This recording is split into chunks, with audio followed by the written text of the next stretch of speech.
Let's be real. If your team lives and breathes in Slack, then that's exactly where your most critical alerts need to be.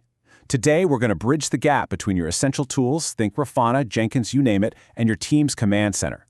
So forget digging through emails or scattered notifications. We're building a pipeline for automated, real-time alerts that your whole team can see and act on right inside of Slack. So, here's the game plan. First, we're going to tackle the problem of alert noise, something I think we all know too well. Then, we'll get our hands dirty and create our very first webhook. We'll send a quick test message to make sure it's working, and then, the really fun part, we'll level up our alerts with Slack's block kit. And, to wrap it all up, we'll connect it to a real-world tool, Grafana, to see it all in action. All right, so before we dive into the how, let's talk for just a second about the why. Because the whole point of this is to turn that constant, chaotic stream of notifications into clean, actionable signals that actually help your team instead of just, driving them crazy. I mean, does this picture look familiar? You've got alerts firing from your monitoring dashboards, your CI/CD pipelines, your issue trackers, and after a while, it all just blends together into this background noise. That's called alert fatigue, and it's a huge problem because it means the really important stuff, it just gets lost in the flood. This is the big shift we're talking about. Over on the left, you've got the old way of doing things. Cluttered email inboxes, manually checking dashboards, and just constantly switching context. But on the right, that's the Slack way. Everything is centralized in one channel, it's real-time, and it keeps the entire team on the same page, focused on what actually matters. It's a game changer. Okay, so now that we're all on board with why we're doing this, let's build that bridge into Slack. And to do that, we're going to use something called an incoming webhook. It is, by far, the most straightforward way to start pushing information from the outside world directly into your workspace. So what in the world is an incoming webhook? Honestly, the easiest way to think about it is as a secret, private web address that points to one specific Slack channel. Anything you send to this URL, as long as it's packaged up as a simple JSON message, is going to pop up in that channel almost instantly. It's an incredibly powerful idea that's also just beautifully simple. And getting that URL is a super simple 4-step process. First, you'll create a new Slack app inside your workspace. Second, you'll find the incoming webhooks feature in the app's settings and just flip the switch to on. Third, you hit Add New Webhook to Workspace and pick the channel you want it to post to. And finally, Slack just hands you the URL. That's it, you're done.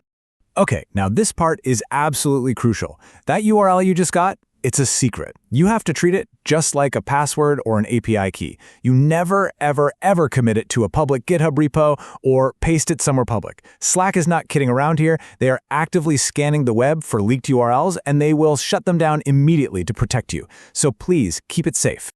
All right, we've done the setup. We've got our secret URL safely tucked away. Now it's time for the fun part.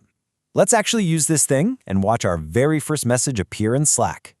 We can do this right from a command line using a simple curl command. All we're really doing here is sending an HTTP post request to that special URL we just made. And the data we're sending is just this tiny little piece of JSON that says, hey, the text of the message should be hello world.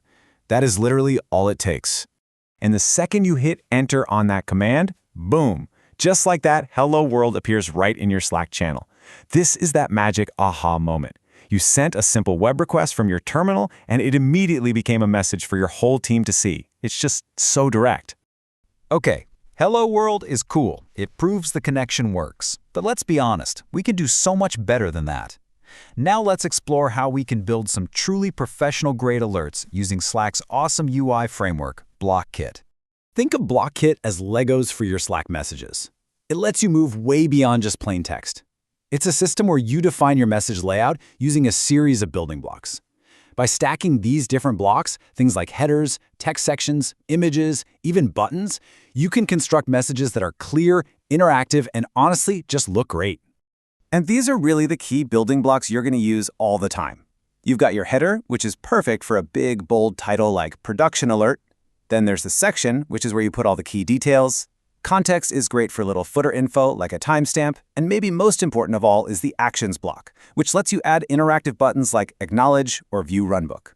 And this is what the code for that actually looks like. Instead of just that simple text field, our JSON now has a blocks array. But hey, don't let this scare you. You almost never have to write this by hand. Slack has a fantastic visual tool called the Block Kit Builder, where you can just drag and drop to design your message, and it generates all the JSON for you. It's awesome. Okay, so we've got all the pieces on the board. We know how to get a URL, and we know how to build a rich message. Let's put it all together in this final section. We're going to connect a real-world observability tool, Grafana, and have it send its powerful alerts directly into our Slack channel, using everything we've just learned.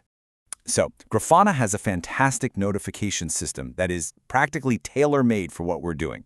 It can send out an HTTP callback, which, is just another name for a webhook, to any URL we give it whenever an alert fires or gets resolved. And guess what?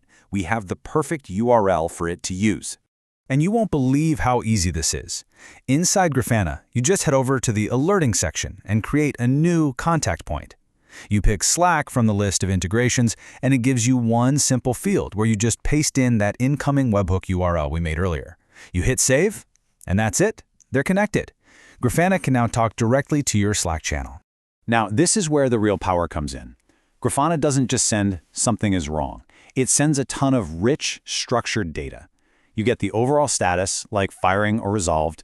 You get all the details on the individual alerts, identifying labels, and even contextual links to a summary or a runbook. This is the goldmine of data you can use to build those really detailed, really helpful block kit messages we talked about. Oh, and here's a quick pro tip for you. Grafana webhooks have a 30-second timeout. That means your endpoint has to respond pretty quickly. So, if you're doing something really complex with the data, it's a good idea to immediately send back a 200 OK response and then do the heavy lifting in the background. That way, Grafana doesn't think the delivery failed. So let's just quickly recap what we've covered. You now know how to use incoming webhooks to get all your team's notifications in one place. You can test any webhook connection in seconds with a simple curl command. You know how to use Block Kit to go from plain text to rich, useful alerts. And you've seen just how easy it is to plug in a professional tool like Grafana in just a few clicks. The thing is, you now have the fundamental building blocks to automate almost any kind of notification right into Slack. We're talking CI/CD pipelines, customer support tickets, business metrics. The sky is really the limit. So the only question left is, what are you going to build for your team next?